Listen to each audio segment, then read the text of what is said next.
Trade talks keep picking up for Montreal, as after another loss and a pretty rough start to the season and the defense still not looking great, one article from LDS has come out linking the Habs to multiple right-hand shot defensemen, including one top prospect. We got to dive into all these trade proposals, plus we got to talk a little bit about Montreal's center depth and an article that highlights a solution in the future, and it might not be what a lot of Habs fans might want to hear. So we'll dive into all of that coming up on this episode of Habs Digest, and we're just going to get straight into it, Jesse, and I want to start with this article from Montreal Hockey Now. I will link it down below. And straight up, this is not an easy fix. Now, if you've been watching the Montreal Canadiens for, well, the better part of a decade, maybe even more, you know center depth has never been Montreal's forte. They've always seemingly had solid centers, but never that, like, true elite guy and, like, a true elite number two. In a recent article, Montreal Hockey Now, they kind of dove into this just a little bit, and I'm going to jump into this here. They kind of say, like, a lot of times teams will end up paying in free agency or trading for like a third line player who they hope can keep progressing and be that top 6 level guy. And guys like Trent Frederick or even Nick Dowd or Jake Evans highlight the list of free agents that could fit that description. But really, for Montreal to get a true top 6 center, it's not likely that they'll be able to get one in a trade because good teams don't want to give him up, and bad teams probably have a guy in a no trade clause, or if the player is young, they'll just want to keep them. So ultimately, Montreal's probably going to have to draft their way out of this, is what this article says, talking about Hagens, Misa, McQueen. Jesse, to me, there's multiple solutions here, and I know we were talking just before the show about, at this point, like, you can draft as many good players as you want. But ultimately, if you draft a guy in 2025, there might not be an impact player until 2029. So this kind of center solution, to me and you, I think soon, if you're not convinced with Dach, I think soon you got to make a big swing with all the draft capital and prospects you have. The Montreal Canadiens will be looking to make a trade for a 2C at the latest by the end of this season, Josh. Ooh. The reason that is because we're already going into year 3 of the rebuild. We're already going to go into our longest tenure ever of not making the playoffs with the Montreal Canadiens.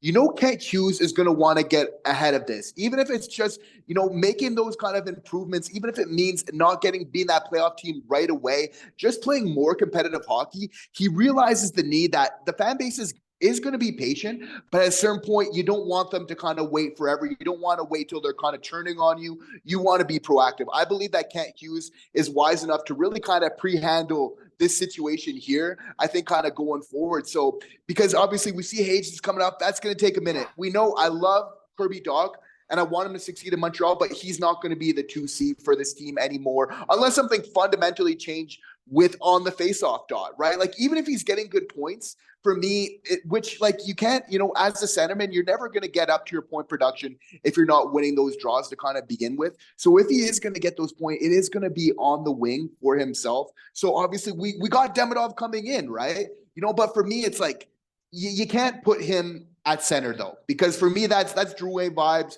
right there. Like, if it's great, like, if he can actually, he might actually end up being a good center. Like, he competes so much. He's a 200-foot player, but we can't rely on that. That kind of can't be our game plan. So that's why Kent Hughes is going to have to be looking at some alternatives very soon here. You know, that's one of the first things that crossed my mind, because he has expressed a desire to play center, but throwing him to the Wolves right away as probably a teenager, if not 20-year-old, playing center, expected to be this top 6 guy, that's going to come with some speed bumps along the way. That's going to come with criticism from fans. There's going to be a lot of other factors playing into this. And naturally, he plays on the wing, and he's amazing on the wing. Like, that's where you got to start him. So wherever Montreal's top 6 center ends up coming from, who knows? Jake Evans is looking good in the small sample, but I have a hard time saying that he's that guy long term. Hey, Alex Newhook scored 2 goals. If he can improve on the faceoff dot, maybe it could be him. But I want to hear your guys' thoughts.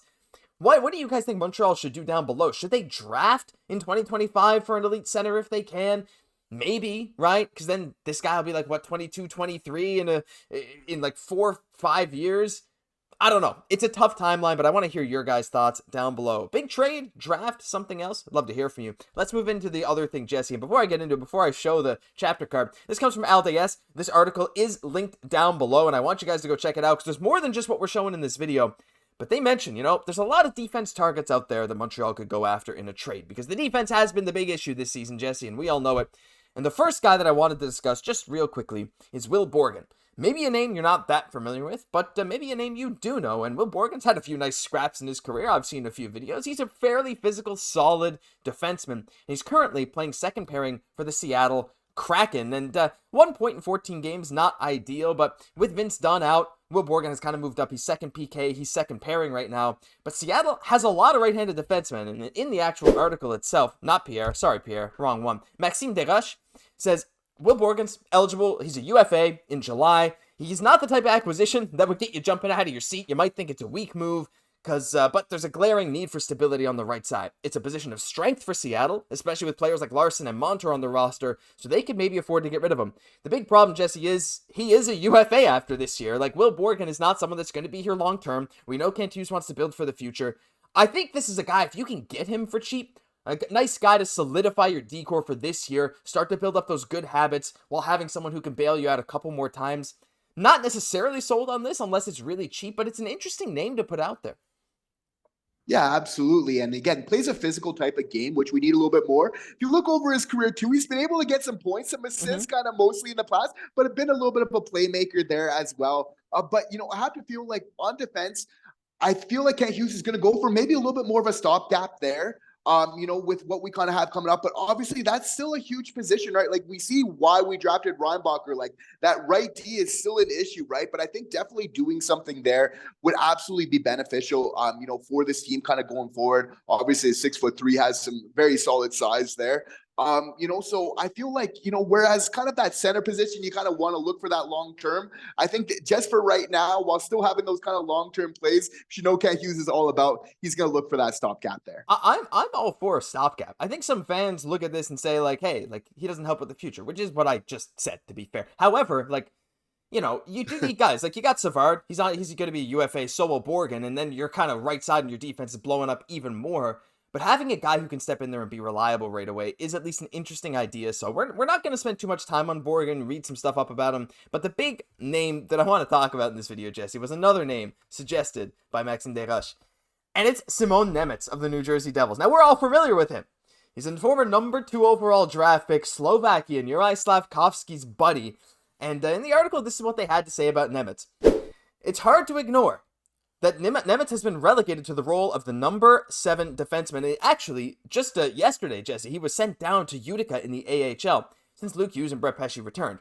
This isn't exactly an ideal situation for his development, and the Montreal management team should at least explore this option, however slim it may be. And if we take a dive into Nemec's, well, we can see here he was sent to Utica in the AHL just yesterday. His stats have been good. He's looked good in the NHL. He's just the odd man out right now for New Jersey, a team that is looking to compete for the playoffs every single day. Jesse, he has one of the highest calibers of any defensive prospect in the NHL. He was drafted right behind Slav. They would be buddies. I don't see New Jersey shipping him out for what Montreal has. But again, we talk about moving picks and prospects. And if you're looking for a bona fide right D prospect to go along with Reinbacher, or maybe you trade Reinbacher in this trade, I don't know. This is the exact type of guy you should target. Whether New Jersey says yes or no, I don't know. But if you're Montreal, and I've heard slight rumors that he may be available, you have to be knocking on the door.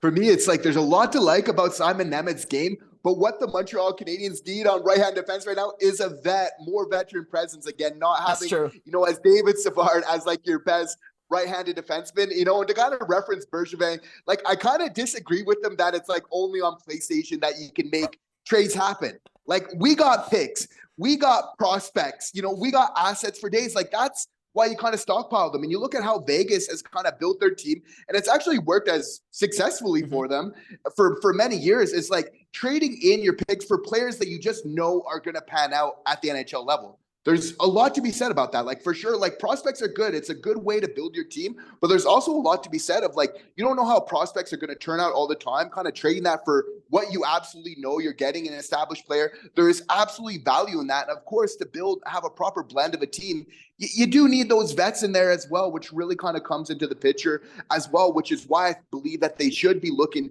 to kind of make some trades at these positions as well. So you have to feel like they're really looking at all options. Like Slav, would obviously love to play with Nemec here. We're just going to get all the best players from Slovakia. Again to all of our viewers right from Slovakia. He's trending in the right direction. Finally, as well, that would be amazing to see them on the ice. But yeah, I think, looking a little bit for that veteran presence is really what's going to help the Montreal Canadiens plus minus at this point in time. Yeah, I do agree with that, honestly. And like you said, there's a lot to be said about bringing in veterans. I feel like we've almost been conditioned now as Montreal Canadiens fans. Kent Hughes looking for young players. That's all we're looking for. But to some extent, like you bring in a 27, 28-year-old, they're still probably going to be elite until they're 31 or 32. Like, yes, new studies have shown that players' primes are usually around 25 to 28. That's a fact, but it's not like they fall off a cliff after, right? Having that veteran like mentality, that playoff experience, there's intangibles that you can bring to the game beyond your playing peak that can be valuable to a team too. So I do think Nemec is a good target if for some reason the Devils make him available. I'm just very skeptical that the Devils would actually trade him unless Montreal gave maybe too much for what he's bringing. But I want to hear from you guys down below. Would you make a trade for Nemec or Borgen, or are you more on the side of let's trade for a vet, someone that can stick around for a couple years, bring some solidity? Is that a word? I think so. They can solidify the D-core. Because, well, Jesse, mind you, though, I will say, Mike Matheson kind of fits that bill on the left side, though he's not a defensive defenseman, but some kind of move like that, like we did. Remember, we did Petrie for Matheson. Is it crazy to say, like, trade Matheson for some kind of right-hand defenseman that plays a better style? I don't know. That's something that popped into my head. I would love that. You like that? I would love that because, and he has value in this league. And again, like all players in the NHL are very good. Like we're not trying to like disrespect anybody at all, right? But we just see those common sort of errors from Matheson, which again, if we're looking to kind of, again, tackle our plus minus, right? Getting somebody a little bit more solid in that direction, knowing what we have in the pipeline on that left-hand defense, with Hudson and everything else like that, for me, again, is a great trade proposal that you're bringing up here. Turn Petrie into Matheson, turn Matheson into something else on the right side. Let us know down below what you think of all these trade proposals. Nemec, Borgen, even Matheson for someone else. We'd love to hear from you, but that'll do it for this episode of Habs Digest. If you enjoyed, leave a like, comment, subscribe to the channel like you always do, and we really, really appreciate all the support. I'm Josh Gosse, my co-host, Jesse Poirier. We'll catch you in the next one.